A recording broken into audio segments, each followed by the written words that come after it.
ठाणे शहर हे स्वच्छ आणि सुंदर शहर करण्यासाठी आपण काम करतच आहोत.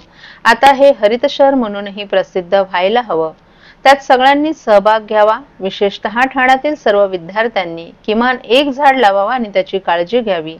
महापालिकेनं त्याप्रमाणे उपक्रम आखावा असे निर्देश उपमुख्यमंत्री एकनाथ शिंदे यांनी दिलेत.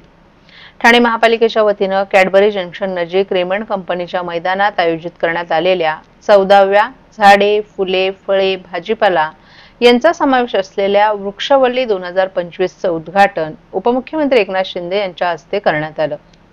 यावेळी ठाणे महापालिकेनं 1 एकरच्या क्षेत्रात सेंद्रिय भाजीपाला पिकवावा, नागरिक तेथे भेट देतील, खरेदी करतील अशा प्रकारचा प्रयोग करणारी ठाणे महापालिका ही पहिलीच महापालिका ठरेल असंही उपमुख्यमंत्री शिंदे यांनी सांगितलं.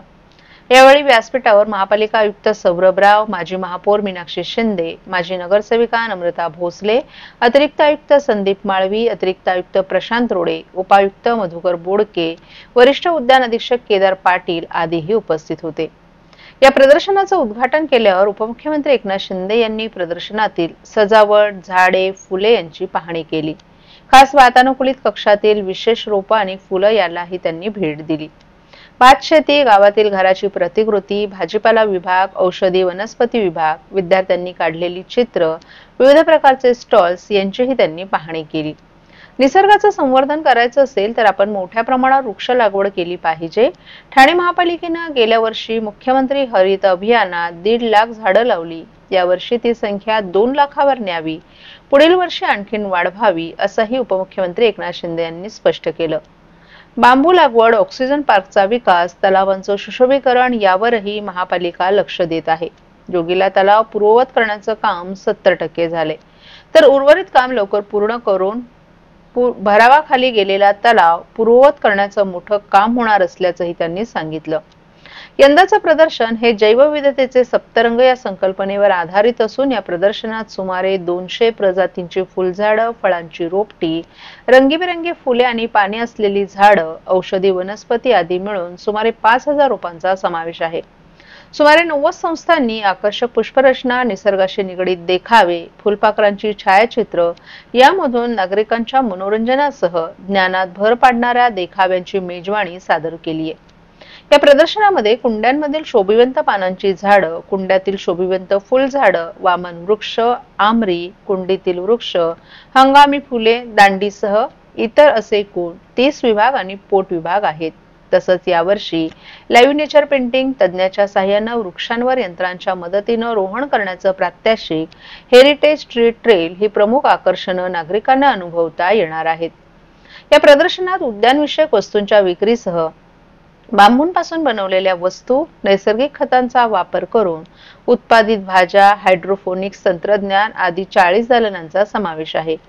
वृक्षवल्ली 2025 प्रदर्शनाच्या निमित्तानं आयोजित करण्यात आलेल्या विविध स्पर्धांचा पारितोषिक वितरण सोहळा रविवारी 16 फेब्रुवारी रोजी सायंकाळी 6 वाजता होणार आहे.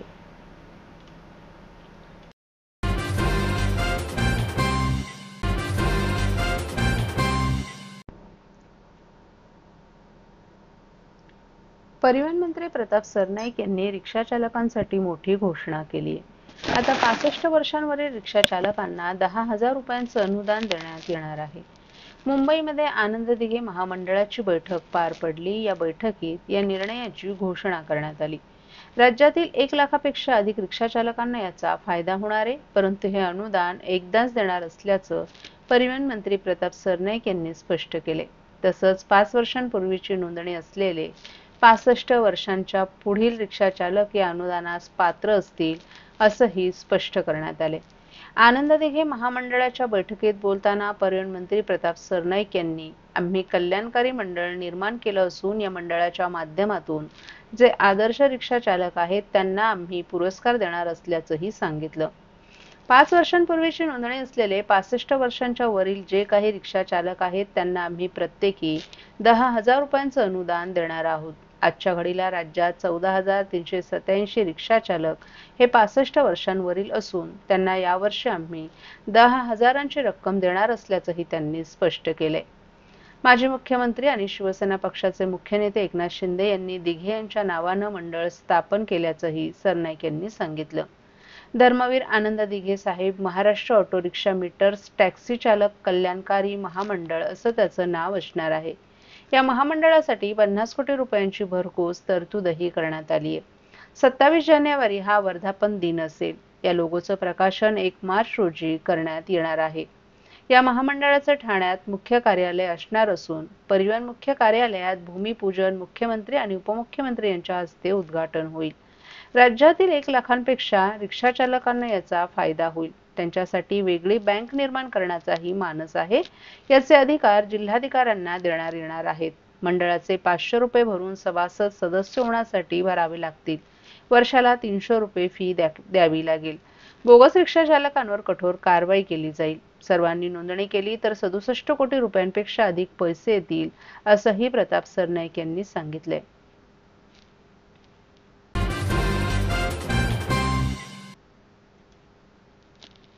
हम अंग्रेज के जमाने के जेलर है, आधे इधर आओ आधे उधर जाओ, बाकी मेरे पीछे आओ हा शोले चित्रपटातील संवाद सांगत पीछे कोई नहीं असं म्हणत उपमुख्यमंत्री एकनाथ शिंदे यांनी ठाकरे गटाला टोला लगावलाय। माझ्या रेषा कमी करण्यापेक्षा स्वतःच्या रेषा वाढवा आणि लोक सोडून का जातायत याचं आत्मपरीक्षण करा असा सल्लाही त्यांनी ठाकरे गटाच्या नेत्यांना दिला आहे। ज्या पक्षाच्या विचारांना वाळवी लागलीये तिथे कसा राहील राजन साळवी अशी टीकाही त्यांनी केली आहे। ठाकरे गटाचे माजी आमदार राजन साळवी यांनी गुरुवारी ठाण्यातील टेंभीनाका येथील आनंद आश्रमात उपमुख्यमंत्री एकनाथ शिंदे यांच्या उपस्थितीत शिवसेनेत प्रवेश केला। त्यावेळी शिंदे यांनी बोलताना ठाकरे गटाला टोले लगावले। महाविकास आघाडीने बंद पाडलेले प्रकल्प आम्ही सुरू केले। या प्रकल्पांना पुढे नेत चालना दिली। लोकाभिमुख लोककल्याणकारी अशी लाडकी बहीण योजना, शेतकरी भाऊ अशा योजनाही आणल्या। गेल्या 2.5 वर्षात केलेल्या कामांमुळेच आज अनेक लोक शिवसेनेत सामील होत आहेत। मंत्री उदय सामंत आणि किरण सामंत यांनी आपल्याला सांगितले की पक्ष मोठा होत असेल तर प्रत्येकाला आपण आपल्या पक्षामध्ये सामील करून घेतलं पाहिजे। तसंच पक्ष मोठा झाला, पक्ष वाढला तर आमची किंमत आहे। म्हणून राजन साळवी आपण देर आए दुरुस्त आए असं उपमुख्यमंत्री एकनाथ शिंदे यांनी सांगितलं। सुबह का भूला यदि शाम को घर जाए तो उसको भूला नहीं कहते। याचप्रमाणे राजन साळवी हे आमच्याच परिवारातील आहेत। त्यामुळे खऱ्या शिवसेनेत साळवी हे सामील झाल्याचा आनंद असल्याचंही शिंदे यांनी सांगितलं।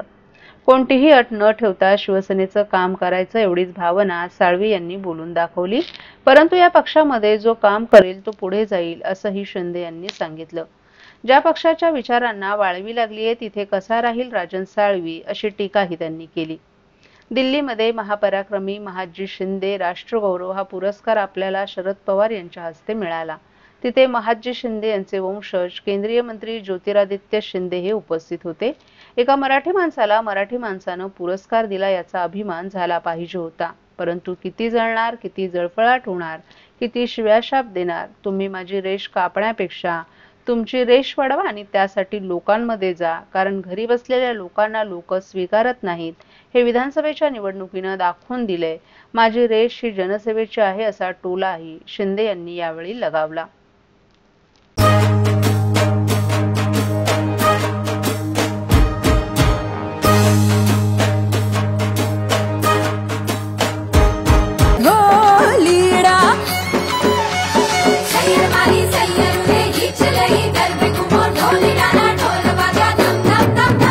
घेरदार घूमता रूपरू झुमता हैया ने चोरे गोरी तमे मन डाली धामो हीरा।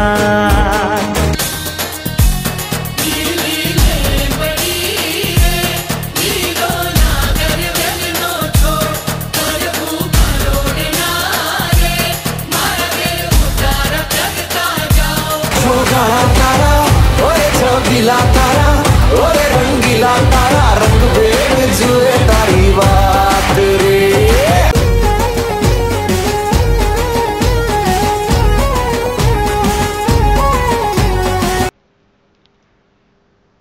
ठाणे महापालिकेने प्रसिद्ध केलेला शहराचा सुधारित प्रारूप विकास योजनेच्या आराखड्याबाबत 7,500हून अधिक तक्रारी पालिकेकडे प्राप्त झाल्या असून त्यापैकी 150 तक्रारींवर गुरुवारी सुनावणी पार पडली।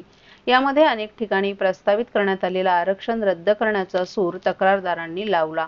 7,500हून अधिक तक्रारी असल्याने ही सुनावणी प्रक्रिया 1 ते 1.5 महिना सुरू राहण्याची शक्यता वर्तवली जाते।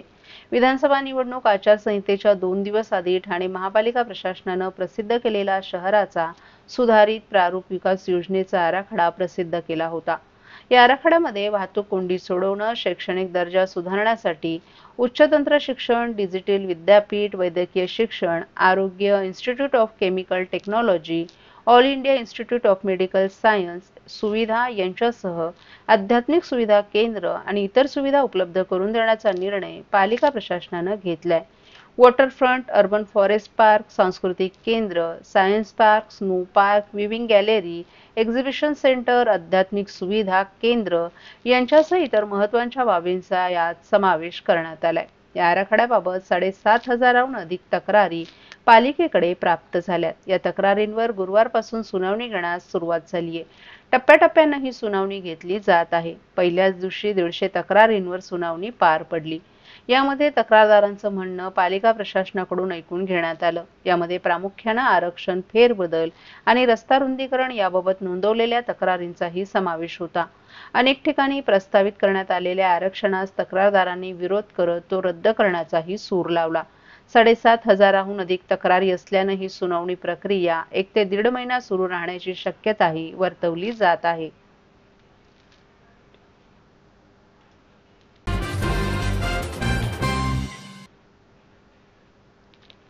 आज माझ्या दोन्ही डोळ्यांमध्ये अश्रू आहेत। एकामध्ये दुःखाश्रू आहेत। गेल्या 38 वर्ष शिवसेना प्रमुख बाळासाहेब ठाकरे यांच्या आशीर्वादानं शिवसेनेचं काम करत असताना नगरसेवक, नगराध्यक्ष, जिल्हा प्रमुख आणि 2009 ते 2019 मध्ये आमदार होऊ शकलो आणि त्यानंतर शिवसेनेचे उपनेते झालो।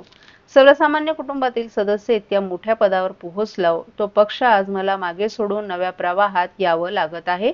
याबाबत मला दुःख आहे, असं माजी आमदार राजन साळवी यांनी सांगितलं। राजापूरचे माजी आमदार राजन साळवी यांनी गुरुवारी दुपारी ठाण्यातील आनंद आश्रमात शिवसेनेत शिंदे गटात प्रवेश केला। यावेळी राजन साळवी माध्यमांसमोर बोलत होते। 9 फेब्रुवारी रोजी भाईंना म्हणजेच एकनाथ शिंदेंना भेटून कुटुंबातील सदस्य येऊ इच्छित असल्याची इच्छा आपण व्यक्त केल्याचं त्यांनी सांगितलं। शिवसेना प्रमुखांच्या आशीर्वादाने 2000 साली आपण जिल्हा प्रमुख झालो। त्यावेळी याच ठिकाणी माझा दिवंगत आनंद दिघे यांनी सत्कार केला होता। आज अनेक वर्षांनंतर एकनाथ शिंदे यांच्या हस्ते माझा सन्मान होत आहे। आज माझ्या डोळ्यांमध्ये अश्रू आहेत। एकामध्ये दुःखाश्रू आहेत। गेल्या 38 वर्ष शिवसेना प्रमुख बाळासाहेब ठाकरे यांच्या आशीर्वादानं शिवसेनेचं काम करत असताना नगरसेवक, नगराध्यक्ष, जिल्हा प्रमुख आणि 2009 ते 2019 मध्ये आपण आमदार होऊ शकलो आणि त्यानंतर शिवसेनेचे उपनेते झालो। सर्वसामान्य कुटुंबातील सदस्य इतक्या मोठ्या पदावर पोहोचला, तो पक्ष आज आपल्याला मागे टाकून सोडून नव्या प्रवाहात यावं लागतंय। याबाबत आपल्याला दुःख असल्याचंही साळवी यांनी सांगितलं। तर दुसऱ्या डोळ्यात आनंद अश्रू आहेत।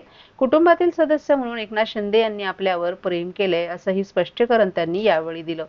आपल्याला शिवसेना पक्षाकडून सर्व काही मिळाले। आपण समाधानी आहोत, परंतु भविष्यात कालखंडात संघटना वाढवणं मोठं होईल। आपल्यासोबत आलेल्या शिवसैनिकांना योग्य सन्मान दिला जावा अशी अपेक्षा असल्याचंही साळवी यांनी सांगितलं। 2.5 वर्षांपूर्वी एकनाथ शिंदे यांच्या सोबत जाऊ शकलो नव्हतो, त्याचं आपल्याला दुःख आहे। 2024च्या निवडणुकीत आपल्याला पराभवाला सामोरं जावं लागलं। 2014 साली युतीची सत्ता आली, त्यावेळी मंत्री होईल असं वाटलं होतं।